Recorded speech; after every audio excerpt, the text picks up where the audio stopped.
सभी के जीवन में समस्याओं का आना जाना लगा रहता है। हर व्यक्ति की अपनी अलग अलग परेशानियां हैं। कुछ लोग इन बाधाओं से डर कर रुक जाते हैं और उन्हें दूर करने की कोशिश ही नहीं करते।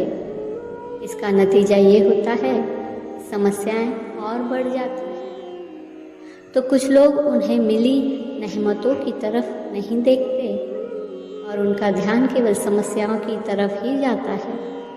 अगर आप लोगों की ज़िंदगी में झांक कर देखेंगे तो आप इस बात से नहीं चौंकेंगे कि उन्हें किस बात से परेशानी है, पर आप इस बात से ज़रूर चकित रह जाएंगे कि वे क्या खो रहे हैं।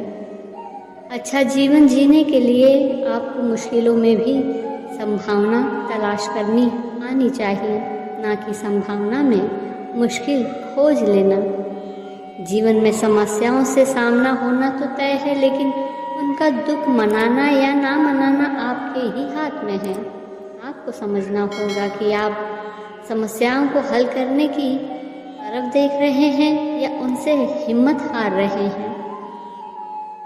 आप किसी समस्या का सामना चतुराई से या मूर्खतापूर्ण ढंग से, दोनों में से किसी भी तरीके से कर सकते हैं। अगर आपको समस्या का सामना करना है तो जागरूक रहना होगा, समस्या के साथ खेलना होगा, समस्या के साथ आनंद लेना होगा, इसमें रोमांच को महसूस कीजिए।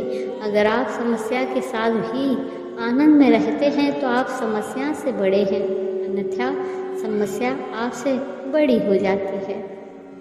आइए इसे कहानी के माध्यम से और विस्तार से समझने की कोशिश करते हैं। एक व्यक्ति जीवन की समस्याओं से दुखी होकर एक संत के पास शिष्य बनने के लिए पहुंच जाता है। दुखी व्यक्ति ने संत से कहा कि मुझे अपना शिष्य बना ले, मैं बहुत परेशान हूँ। संत ने कहा कि ठीक, आज से तुम मेरे शिष्य हो, अब बताओ क्या परेशानी है। शिष्य ने बताना शुरू किया। उसने कहा कि बचपन में पिता का निधन हो गया, माता और भाई बहनों के पालन पोषण की जिम्मेदारी मुझ पर आ गई। कुछ समय बाद मेरा विवाह हुआ तो वैवाहिक जीवन में भी शांति नहीं मिली। एक समस्या खत्म होती है तो दूसरी आ जाती है। इस कारण से मैं बहुत परेशान और दुखी हूँ।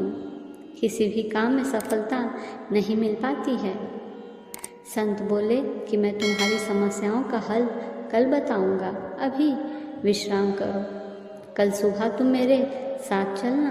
अगले दिन सुबह होते ही नया शिष्य गुरु के पास पहुंच गया। गुरु ने उससे कहा कि मेरे साथ चलो। गुरु अपने नए शिष्य को लेकर नदी किनारे पहुँचे। किनारे पर पहुंचकर गुरु ने कहा कि हमें ये नदी पार करनी है। ये बोलकर गुरु किनारे पर ही खड़े हो गए। शिष्य भी गुरु के साथ खड़ा हो गया। कुछ देर बाद शिष्य ने कहा कि हमें नदी पार करनी है तो हम यहाँ क्यों खड़े हैं। गुरु बोले कि जब ये नदी सूख जाएगी तभी इसे पार करेंगे। इस समय नदी पार करना आसान नहीं रहेगा। शिष्य ये सुनकर हैरान हो गया। उसने कहा कि गुरुजी ये कैसे बात कर रहे हैं। नदी का पानी कैसे और कब सूखेगा। हमें नदी को इसी समय पार कर लेना चाहिए। संत ने कहा कि मैं भी तुम्हें यही बात समझाना चाहता हूँ। जीवन में भी समस्याएं लगातार आती रहेंगी, लेकिन हमें रुकना नहीं है। लगातार आगे बढ़ते रहना है, तभी हम अपने लक्ष्य तक पहुँच पाएंगे।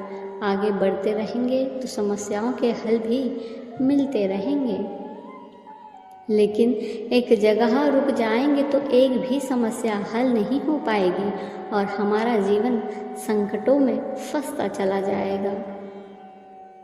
ध्यान रहे, जो बात हमें पीड़ा पहुंचाती है वही हमें सिखाती भी है, और इसलिए समझदार लोग समस्याओं से डरते नहीं, उनसे दूर नहीं भागते। जिंदगी कठिन है। अधिकांश लोग इस सत्य को नहीं देख पाते या देखना नहीं चाहते। इसके बदले वे संताप करते रहते हैं कि उनकी ज़िंदगी में समस्याएं ही समस्या है। हमारा जीवन दुखी एवं कठिन इसलिए है कि हम समस्याओं का सामना करने और उन्हें सुलझाने को एक पीड़ादायक व कष्टकारक प्रक्रिया मानते हैं, जबकि ऐसा नहीं होता। समस्याएं हैं तो उनका समाधान भी होता ही है। समस्याओं को आप किस नज़रिए से देखते हैं, उसी आधार पर उनके समाधान भी सरल या जटिल प्रतीत होते हैं।